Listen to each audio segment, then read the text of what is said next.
Hello and welcome. This is a two-part video series. In part one we're going to look at how you can develop patterns from my basic block, which is a onesie block. If you haven't already got it, then I'll pop a link to it in the description below. Let's take a look at two styles, and this one is more suitable for a newborn or a premature baby because the opening isn't over the head. With a tiny baby you don't want to pull a garment over their head if you can avoid it. Also in this one, poppers at the base, I've introduced some extra nappies to make it more comfortable. However, the block does have plenty of nappies already incorporated. The second style, poppers at the base and long in the body.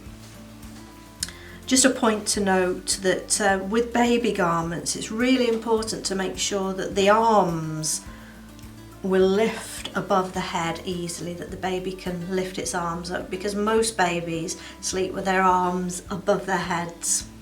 Also, it has an envelope style neck opening, so a little bit easier to get on over the head. So let's take a look at the block sheet and how we can develop some patterns from it.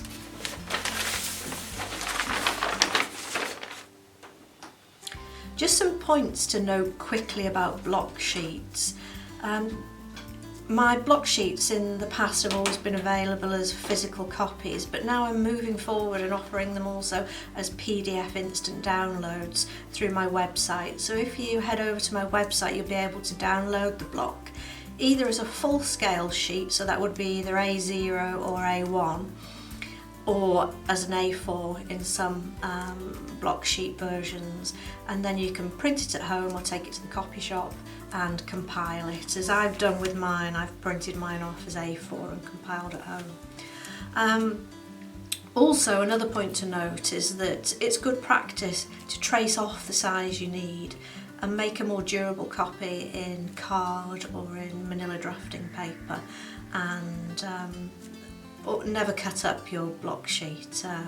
You just keep it as the original and trace off. So let's take a look at how we can develop some patterns from this block sheet. I've already traced off my size, well, not my size, but newborn baby size, the size I need in manila drafting paper. So I've got my front, my back and my sleeve. So let's just check that we have traced off our blocks correctly. Always worth a check. A quick check here. Make sure that the shoulders match and the run from the neck and the armholes is perfect. Also, let's just check our side seams. Much better to spot a mistake now than to find out later. And also just check that our sleeve, I'm just going to fold this in half so from the back I know where the centre line is. Quite a good visual reference. And just check. Yep, that's fine, and we have a little bit of ease in the sleeve head here. So we're going to have a look now at creating the pattern. As you can see, I've already traced mine off in manila, and I've gone even further than that, and I've marked around my block onto the pattern paper, and that's just the basic block.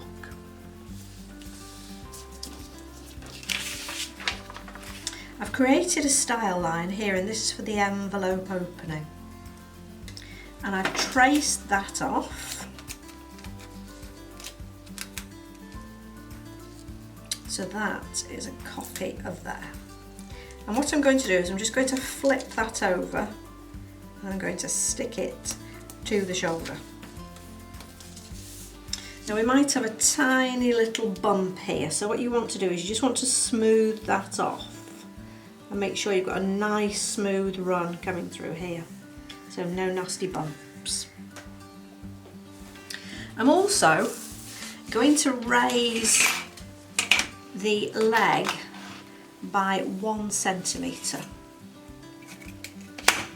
Just pop my glasses on to get this perfect. So raise my leg by 1 centimetre.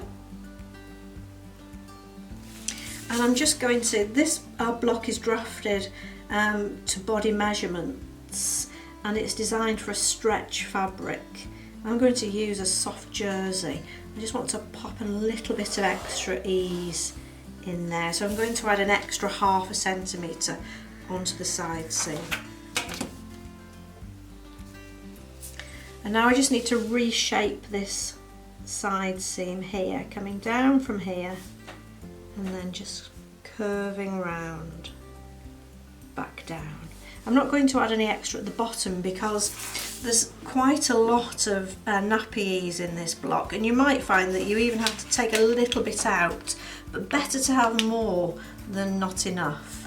So you can try this on your baby model, and if you feel that you've got too much length in there, then take it out. But babies grow very quickly, so better to have a little bit more. So I've traced around that, and then I move on to my back. Do exactly the same thing. So create the pattern shape.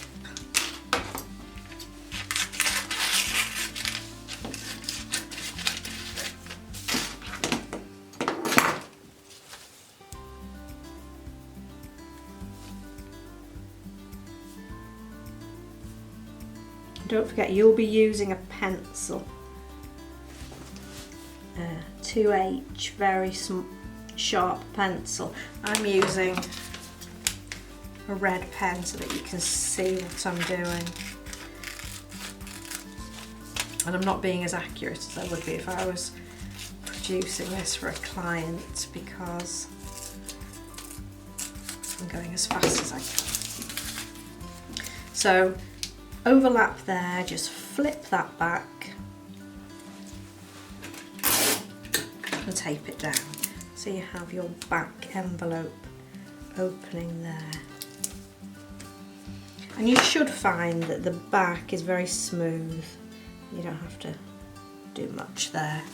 Same on the side seam. Add 1 centimetre, 1/2 centimetre, and up on the hem here, and just curve that back in. Now if you wanted to add extra nappy ease, as I showed you for this style here, where we have a little bit extra, you can slash into this area here and open up the pattern. So you would slash in,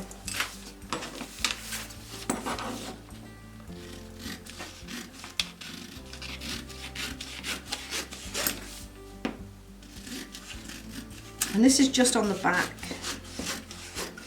because you know that shape you get with a nappy, and then you would add extra in through there for a little bit more nappy ease. Doesn't necessarily need it, and you would smooth all this out, and that's how you do that. Now you'll notice that I've been working on paper that's folded in half, so that when I open it up, I've got enough paper to be able to, when I cut out, get a whole shape. That's how I like to work. So you can see now here, I've added no seam allowance to the neck because that's going to be a bound edge. Seam allowance on the armhole, and I've added 1 centimetre. Now if you're overlooking this, you could add 1/2 centimetre. If you're sewing it on a regular machine at home, then most people would add maybe 7mm. I find this really difficult to get under my machine foot, and you encounter all sorts of problems where it chews up the fabric. So my preference is to allow 1 centimetre, and then I just trim down those edges if I need to. I've added 1 centimetre on the side seam, and I've also placed markings for my poppers. So I've got one directly on the centre front and just 2.5 centimetres or 1 inch across to there. So I'd have 3 poppers on my base.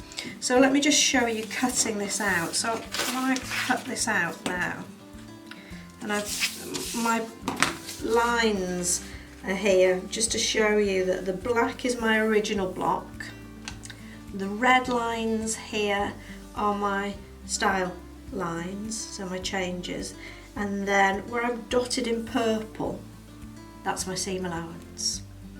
So hopefully that's clear. And to cut this out,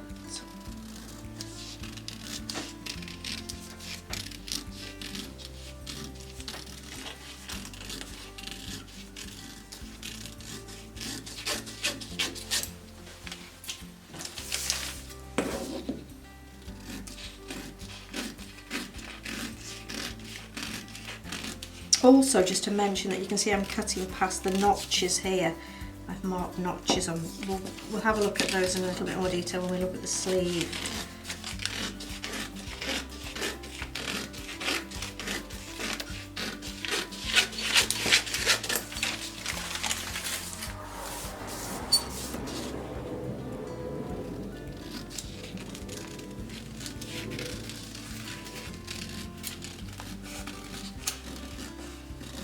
Okay, so that's all cut out, and you can see now that when I open that up, I've got a whole pattern piece, and I much prefer to work with whole pattern pieces. It's how you'd work in industry, and it's just something I like to do, particularly for very small garments. Let's take a look at the back. So I've adopted exactly the same procedure with the back. This is a bound edge. Got my extension for my envelope overlap, my seam allowance on the armhole, seam allowance down the side seam, and my shaping here for the base. So that's complete. I won't show you cutting that one out. That's my second pattern piece. Let's look at the sleeve. So this is my basic block that I've traced around.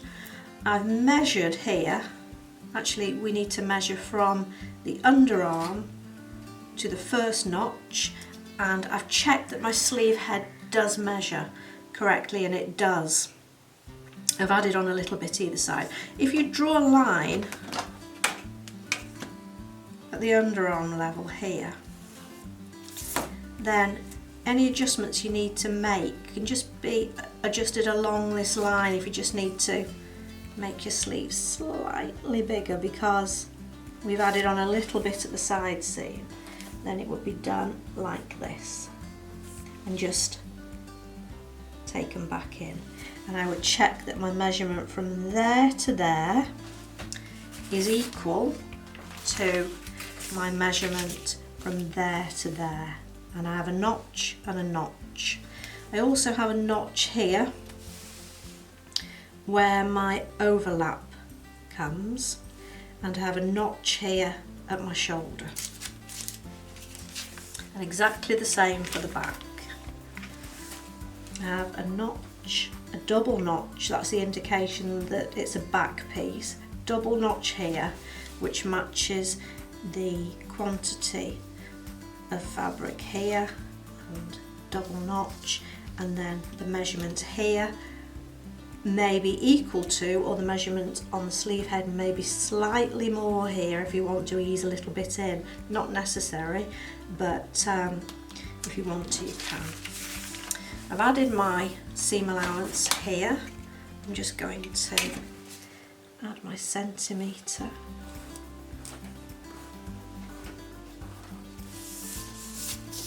And again, if you think a centimetre is too much, then just go ahead and add less. It's just my personal preference to have a little bit more and to trim it off rather than be struggling with my machine. So centimetre on there. And of course, if you're using a serger or an overlocker, then you do only need the bite of the overlock stitch. So before I cut this out, let me just show you that I would fold up the hem And even though it's not a very extreme change in shape, I would cut this out with the hem turned up so that I get the shape, the subtle shaping for the hem. So I'm going to very quickly cut this out.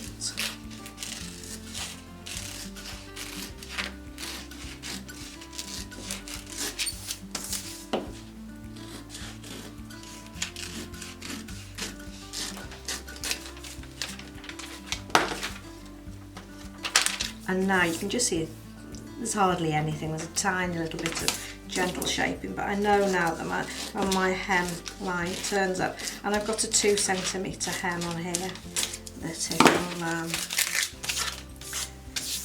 it'll have the correct shaping. And also I need to just extend my darts, and darts are marked at, notches. Notches are marked at right angles to the seam allowance, and just extend them to the edge there.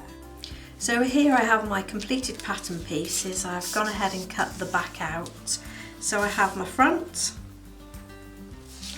my back. The front comes up here. Sorry, the back comes up here to meet the front, and poppers are applied here. My sleeve. And I've also cut myself a template for my binding strip. It just needs to be double the width of the binding that you want to bind with your seam allowance on.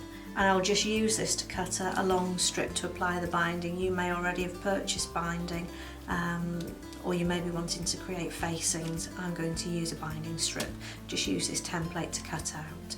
So we have our pattern pieces, so hopefully you'll join me in the next video where we'll look at how to sew together this basic baby onesie. And if you like the video, please subscribe, click the bell to make sure you're notified of the next video release. And any comments, any questions, always happy to answer them. And maybe I'll see you over on my blog page. So see you soon for part 2.